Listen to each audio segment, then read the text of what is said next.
BDR হত্যাকাণ্ড নেপথ্যের কুশীলবরা এখনো ধরাছোঁয়ার বাইরে।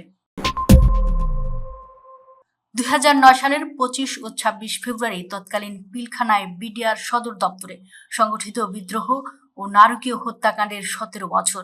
কিন্তু দীর্ঘ এ সময়ও বিডিআর বিদ্রোহ ও হত্যাকাণ্ডে জড়িত নেপথ্যের কুশীলবদের বিচার হয়নি। এখনো ধরাছোঁয়ার বাইরে তারা। তাদের বেশিরভাগই বিদেশে আত্মগোপন করে আছেন। পিলখানায় নারকীয় হত্যাকাণ্ডের পর সরকার দুটি তদন্ত কমিটি গঠন করে। একটি স্বরাষ্ট্র মন্ত্রণালয়ের জাতীয় তদন্ত কমিটি, আরেকটি সেনা তদন্ত আদালতের। দুটি তদন্ত কমিটি তখন স্বাধীনভাবে কার্যক্রম চালাতে পারেনি। তাদের তদন্তে ঘাটে ঘাটে বাধা দেয় শেখ হাসিনা সরকার। এমনকি সেনা তদন্ত আদালতের তদন্ত বাধাগ্রস্ত করা হয় তৎকালীন প্রধানমন্ত্রী শেখ হাসিনার নিরাপত্তা বিষয়ক উপদেষ্টা মেজর জেনারেল অবসরপ্রাপ্ত তারিক আহমেদ সিদ্দিকের নির্দেশে।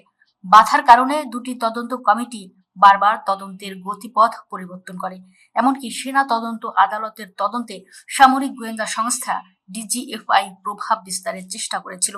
অন্তর্বর্তী সরকার গঠিত বিডিআর কমিশনের তদন্ত প্রতিবেদনে এসব তথ্য তুলে ধরা হয়েছে।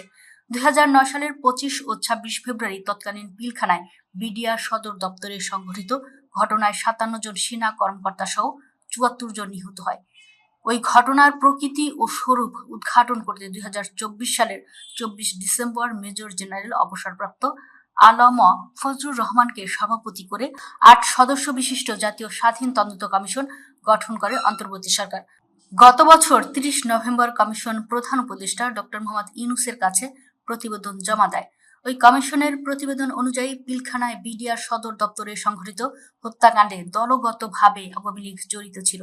এই ঘটনার মূল সমন্বয়কারী ছিলেন তৎকালীন সংসদ সদস্য শেখ ফজলে নূর তাপস। হত্যাকাণ্ডে প্রতিবেশী দেশ ভারতের জড়িত থাকারও প্রমাণ মিলেছে। হত্যাকাণ্ডের ঘটনায় গোয়েন্দা ব্যর্থতাও ছিল। আর হত্যা ষড়যন্ত্রের মাস্টার মাইন্ড ছিলেন তৎকালীন প্রধানমন্ত্রী শেখ হাসিনা। কমিশনের প্রতিবেদন বলছে, পিলখানার ঘটনা তদন্তে স্বরাষ্ট্র মন্ত্রণালয় গঠিত জাতীয় কমিটি ঘটনার সঙ্গে সংশ্লিষ্ট গুরুত্বপূর্ণ সাক্ষীদের জিজ্ঞাসাবাদ ছাড়াই তাদের তদন্ত রিপোর্ট তৈরি ও দাখিল করে। গুরুত্বপূর্ণ সাক্ষীদের জিজ্ঞাসাবাদ বা প্রশ্ন করার ক্ষেত্রে নিষেধাজ্ঞা জারি করা হয়েছিল কমিটির উপর। এছাড়া রাজনৈতিক ব্যক্তিবর্গের নাম উঠে আসার পরও তাদের তদন্তের আওতায় এনে অপরাধ নির্ণয় করা হয়নি। বিভিন্ন ক্ষেত্রে অধিকারত তদন্তের সুপারিশ করে কমিটি নিজেদের দায় এড়িয়ে যায়। পাশাপাশি তদন্ত কমিটি বিদেশের সংশ্লিষ্টতা এবং বহিরাগতদের বিষয়ে কোনো তদন্ত করেনি। সেনা তদন্ত আদালতের কার্যক্রম সম্পর্কে কমিশনের প্রতিবেদনে বলা হয়, সেনা তদন্ত আদালত স্বাধীনভাবে তাদের তদন্ত কার্যক্রম চালাতে পারেনি। তদন্তের আগে নির্দেশনা দেওয়া হয়, তদন্ত কার্যক্রম শুধু সেনাবাহিনীর সদস্যদের মধ্যেই সীমাবদ্ধ রাখতে হবে। ডিজিএফআই এবং এনএসআই দুটি সংস্থা থেকেই বক্তব্য দিতে অপারগতা প্রকাশ করা হয়। কমিটিকে জানানো হয়েছিল, যেহেতু জাতীয় পর্যায়ে তদন্ত কমিটি আছে, সেনাবাহিনীর বাইরে যারা আছেন তারা জাতীয় কমিশনেই বক্তব্য দেবেন।